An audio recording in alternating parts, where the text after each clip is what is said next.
Bisnis 123 Pas FM bersama Wahyu Saidi, pakar UKM Entrepreneur. Mitra bisnis, kembali dalam Bisnis 123. Kali ini email kami terima dari Bapak Yonan di Cibubur. Pak Yonan ini mempunyai seorang teman yang bekerja sebagai kontraktor pengalaman di proyek kabupaten dan mengajaknya bergabung dalam bisnisnya yang sedang berkembang dengan cara menyetor modal. Temannya ini akan mendapatkan pekerjaan yang cukup besar dari sebuah BUMN. Namun Pak Yonan ragu karena tampaknya terlalu mudah untuk dapat untung. Dan beliau juga mendapatkan beberapa cerita tentang temannya ini dan ada beberapa yang tidak baik. Sebenarnya apa sih resiko mengambil pekerjaan menjadi subkontraktor khususnya di BUMN? Baik Pak Yonan, berikut Dr. Wahyu Saidi MSc, pakar UKM Entrepreneur. Pak Yonan, bisnis itu ada di mana saja. Peluang ada di mana saja dan bentuknya juga bermacam-macam. Seseorang yang sudah pernah menjadi kontraktor di kabupaten bisa berkembang untuk masuk ke tingkat provinsi atau nasional atau dalam skala proyek menjadi proyek yang jadi lebih besar.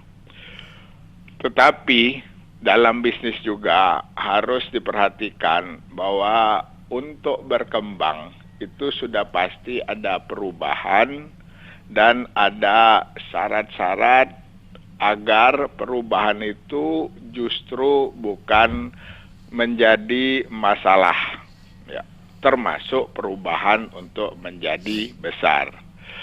Belum pernah berpengalaman menjadi proyek di satu proyek besar menjadi subkontraktor, itu adalah nilai kekurangannya, nilai negatif.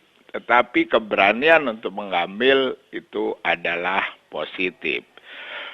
Pak Yonan menanyakan apa saja ya risiko-risiko yang bisa terjadi di dalam mengambil pekerjaan subkontraktor khususnya di BUMN.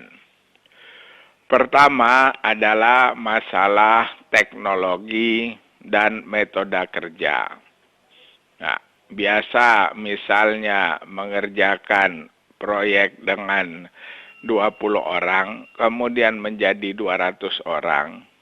20 orangnya kerjanya di sekitar satu kecamatan, sekarang harus pindah provinsi, misalnya itu ada masalah tersendiri.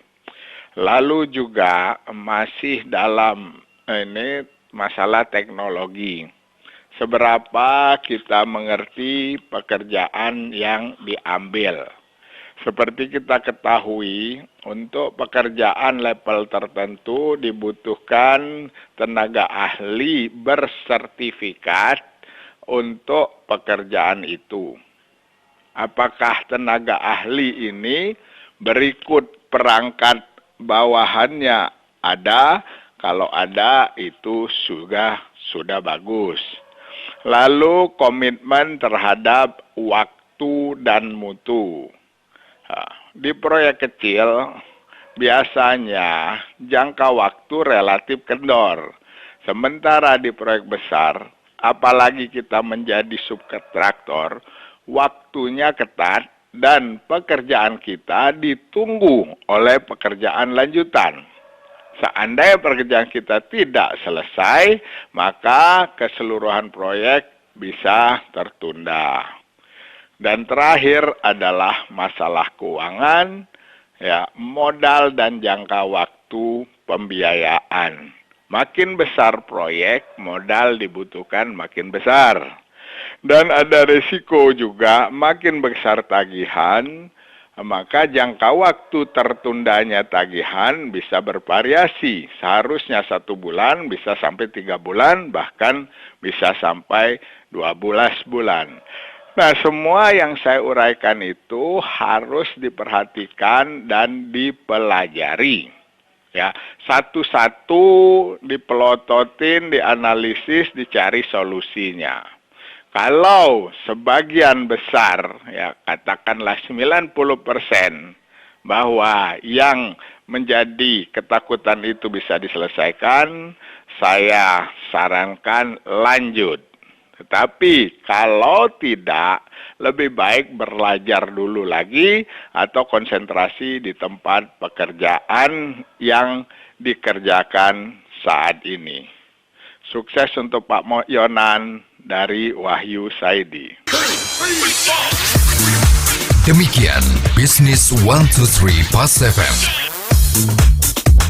Jika Anda memiliki pertanyaan seputar usaha Anda, email ke redaksi@pasfm.com atau telepon 633 9160.